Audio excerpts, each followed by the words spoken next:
Marcelo Dombroso, desembargador do Tribunal Regional do Trabalho da 4ª Região em Porto Alegre, palestrante da 13ª edição do Fórum Sindical Sul. Por que o senhor defende o trabalho como direito humano? Porque é uma conquista da classe trabalhadora de séculos, feita com um derramamento de sangue ao longo da história, e que já desde a Declaração de Filadélfia em 1944, final da Segunda Guerra Mundial, se disse que o trabalho não é uma mercadoria. É um valor internacionalmente reconhecido, Declaração Universal de Direitos Humanos, no Pacto Internacional de Direitos Civis e Políticos, no Pacto Internacional de Direitos Econômicos, Sociais e Culturais, na Convenção Americana de Direitos Humanos, que diz que o trabalho é um direito humano.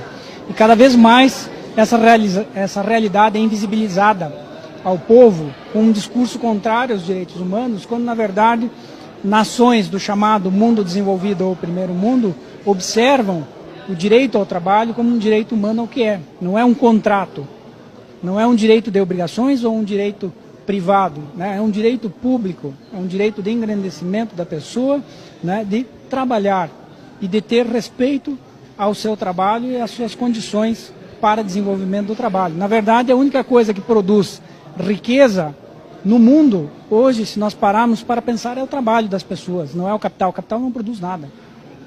Na verdade, o capital é improdutivo. Quem produz riqueza é o trabalho e é um direito humano. O senhor fala que o trabalhador, a classe trabalhadora, precisa sair da bolha que está. O que isso quer dizer com isso, doutor?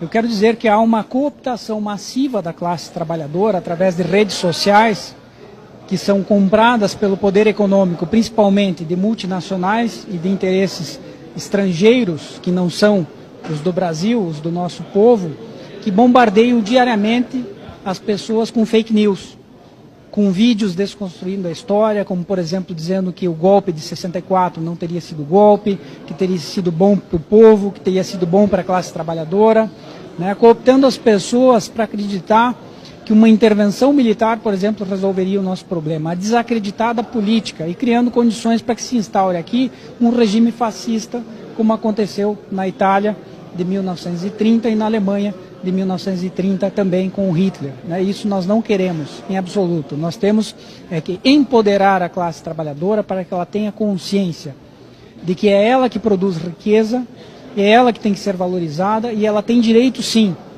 E ela não é culpada e nunca foi, nunca será de crise econômica, porque crise econômica é típica do sistema capitalista. Ela acontece de tempos em tempos e é previsível.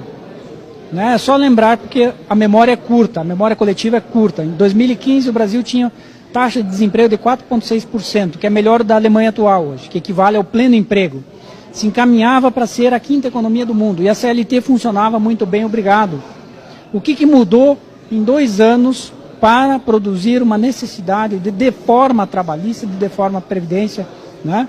Em tão pouco tempo, para um país que não mexeu nas suas reservas monetárias, que hoje possui a 8ª maior reserva monetária do mundo, que é um lastro, né, de 400 bi de dólares, que pode usar em favor do seu povo, pode e deve, para desenvolver infraestrutura. Por exemplo, nós não temos ferrovias, e as pessoas não discutem por que nós não temos ferrovias, e toda nação desenvolvida tem ferrovia, para integrar pessoas, e não só para sugar os nossos recursos naturais para fora. Então toda essa misticidade por fake news, por desconstrução de história, que vem de vários movimentos nas redes sociais, e as pessoas não abrem um livro para ler, e se instruem por propaganda enganosa, né, leva a uma preocupação muito grande de quererem para si o mal, de que essa classe trabalhadora passe a querer para si o mal, ou seja, acreditar que tendo menos direitos, né, vai levar o Brasil para algum lugar. Absolutamente não. Nós vamos quebrar a classe média nacional, que se estruturou nos últimos anos, vamos quebrar a indústria e o empresariado nacional, se nós quebrarmos o poder aquisitivo da classe trabalhadora. A classe trabalhadora tem reconhecida na legislação e nas convenções internacionais direitos mínimos, não são o máximo. E esses mínimos jamais podem ser rebaixados, porque eles já são exatamente o que a palavra diz, mínimos, dali só para frente. Diante dos ataques sofridos pela classe trabalhadora, o senhor vê efetivamente a ameaça de um fascismo no Brasil hoje em dia? Eu acho que, de certo modo, nós já estamos vivendo sob um regime fascista, né? Quando nós temos propagandeado a tal da escola sem partido, quando nós temos patrulhamento ideológico em instituições, em escolas, como nós temos visto nas notícias. De certa forma já está, né, se encaminhando para um fundamentalismo religioso, né, nós temos a separação do Estado e da religião, cada qual tem direito a professar a sua fé, mas isso não tem que se misturar com o Estado, né? Jesus já dizia a César o que é de César, dizendo que os interesses de organização de uma sociedade são diferentes da fé. E hoje há uma mistura, uma cooptação das pessoas em torno de um slogan Deus, Pátria e Família, que é a herança da ditadura, que não atende aos interesses do povo, né? Ninguém é contra Deus, Pátria e Família, na verdade, mas o que isso diz? O que isso diz para a classe trabalhadora? Nada, é um slogan sem conteúdo. Ninguém é contra isso, ninguém pode ser contra isso. Mas com isso se ilude a classe trabalhadora para que ela deseje menos direitos e para que ela desacredite da política e queira desejar uma intervenção militar ou um golpe, né, acreditando que um regime de força vai salvar o Brasil. Não, não vai nos pôr no buraco, né? Nós temos que nos preocupar sim com isso, em de tirar as pessoas dessa bolha com a qual são bombardeadas diariamente, ou de dizer que a deforma da Previdência é necessária. Olha, não é necessária. É necessário cobrar grandes devedores da Previdência, isso sim, né?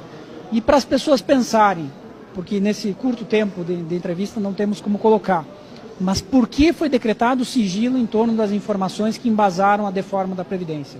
Por que o povo não pode saber dessas informações? Aí tem, né? Só para pensar e sair da bolha.